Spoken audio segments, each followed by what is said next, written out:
Welcome back. You're watching France 24. Coming up, football legend Maradona is dead at age 60. The diminutive World Cup winner with Argentina suffered an apparent heart attack in the suburbs of Buenos Aires. 3 days of national mourning have been decreed in Argentina.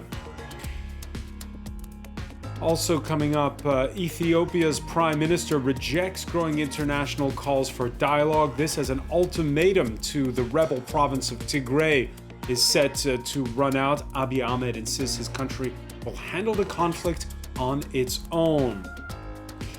Turkey says it could be involved in peacekeeping operations after a conversation between its president and the Russian counterpart Vladimir Putin.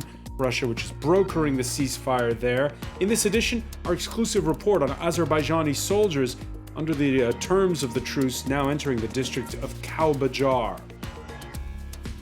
After the news, the France 24 debate on International Day for the Elimination of Violence Against Women, we examine how abuse has gone online.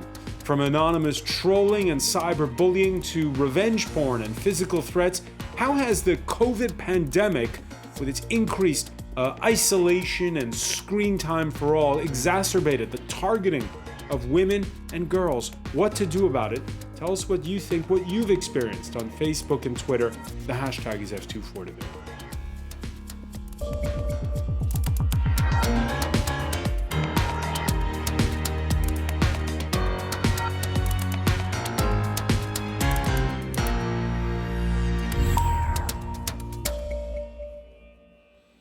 3 days of national mourning in Argentina after the passing of Diego Armando Maradona, the Argentine soccer superstar who led his country to the World Cup in 1986, who put Napoli on the map in football in the 1980s over in Italy. He's being mourned on more than just two continents. His sudden passing follows another bout of rehab and a recent operation. Let's cross for the latest to Buenos Aires and correspondent Declan McGarvey. Declan, what more do we know? Well, the Argentine president, Alberto Fernandez, has spoken about Diego Maradona. He has said that he loved him. He has talked of the sadness at the death of Diego Maradona, called him unique as a person and as a footballer, and that he himself would be internally in his debt for a towering figure who, he said, each time he took the field in the national colours, left everything on the pitch. Now, we are hearing from government sources as well that as well as these 3 days of mourning declared for Diego Maradona, there is a strong possibility that he's going, if it's in accordance with his family's wishes, that Diego Maradona is going to lie in state.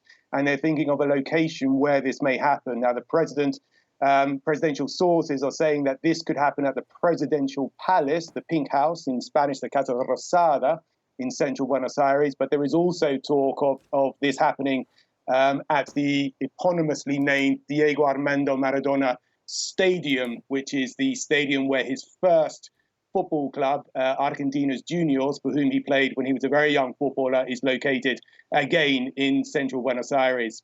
The events surrounding his death, that's still unknown beyond the fact that it was a sudden heart attack. Some 9 ambulances were sent to Diego Maradona's home in the northern suburbs of Buenos Aires, but were unable to resuscitate the footballing great.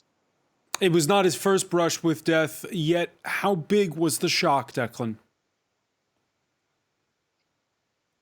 The shock is huge, unspeakable. It wasn't his first brush with death at all.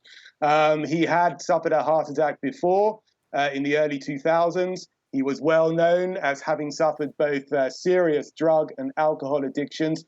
But in many ways as well, he was seen as being as a larger-than-life character within Argentina, and someone who could literally almost beat death, someone who dragged Argentina to its last World Cup victory with a mediocre team and basically, in many people's eyes, won the World Cup on its own, and someone who could beat death, who had beaten it before. He was resuscitated on a life support machine earlier in the early 2000s, but came back from that and rebounded in many ways. He was seen as a larger-than-life character, So Argentina today is in real deep shock at this news. Deep shock. And one final question for you, Declan. You were mentioning to us earlier how this is all happening in the midst of a COVID pandemic. And when you talk about preparations for lying in state, when you talk about the national mood at this time, again, Maradona, whose name's been associated with his country's history since the 1970s, will again be a factor.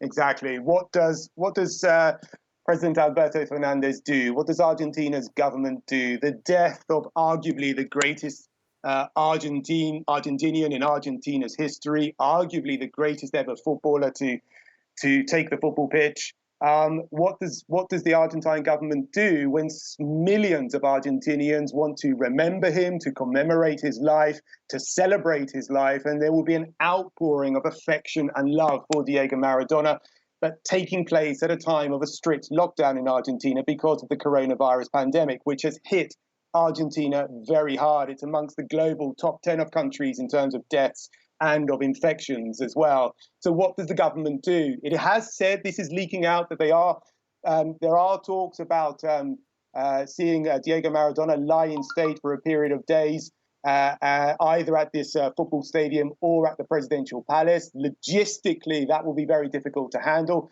Alberto Fernandez has said to local media here in Argentina, though, that his government is at the disposition of Diego Maradona's family, that it will do whatever Diego Maradona's family wants it to do.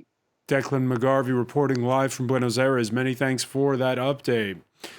Ethiopia's prime minister is rejecting growing international calls for dialogue and a halt to the deadly fighting since the start of the month in the rebel Tigray region. He says any attempts to mediate at this point are, quote, unwelcome. A 72-hour ultimatum for the leaders of that province to surrender runs out later this Wednesday. As world leaders continue to call for dialogue in Ethiopia, Prime Minister Abiy Ahmed is making his stance clear. He doesn't want international voices to intrude. In a statement from his office, he said, "We therefore respectfully urge the international community to refrain from any unwelcome and unlawful acts of interference and respect the fundamental principles of non-intervention under international law." Hundreds have already been killed in the ongoing conflict between government forces and the Tigray army. The Prime Minister's comments come as the UN Security Council members and diplomats met in a closed-door meeting Tuesday. They showed their support for African Union envoys to go to Ethiopia. An exodus of refugees continues. 40,000 Ethiopians have already fled to neighboring Sudan to escape the fighting. Some made the journey on foot. Their situation is becoming increasingly desperate. في عطش كمان أكل ما في لما تجي تجوع الناس الكبار كمان يقعوا في الشارع حتى عند أمي أنا ذاتي مردت في الشارع عندها سكري عندها ضغط لكن شنو لما مشت بكراعة حقتها ما قدرت وقعت في الشارع. Prime Minister Abiy Ahmed's government has said it wants to protect civilians, including Tigrayans, but fearing death, many continue to flee. Turkey's president says he and Vladimir Putin have been discussing the possibility of involving other countries in keeping the peace in Nagorno-Karabakh. Turkey, which squarely backed Azerbaijan, which has signed a Russian-brokered truce with Armenia that ended 6 weeks of fierce clashes. Under the terms of the deal, the Russian Azerbaijani soldiers now entering the district of Kalbajar.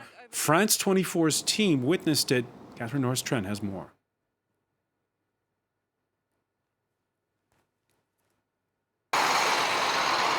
Just after dawn in western Azerbaijan, a convoy of troops heading into what was Armenian-held territory.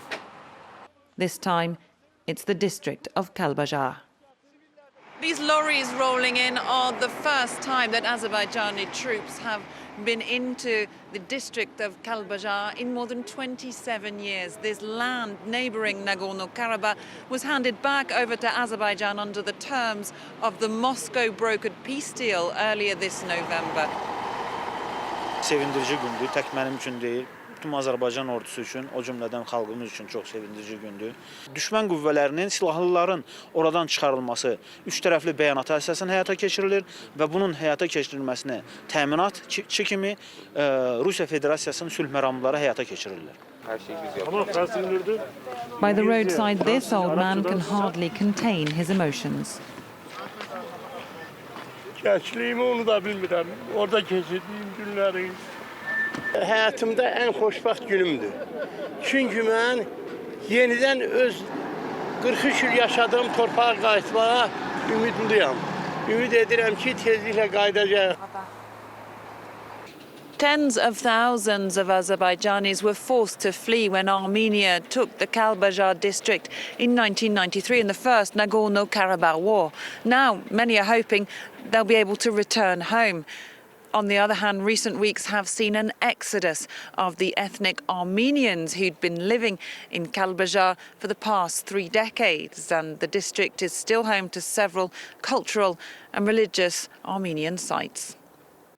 Catherine Norris-Trent, we have more news coming up for you later. More on the death of Diego Maradona on our website, France24.com. Time now for the France 24 debate.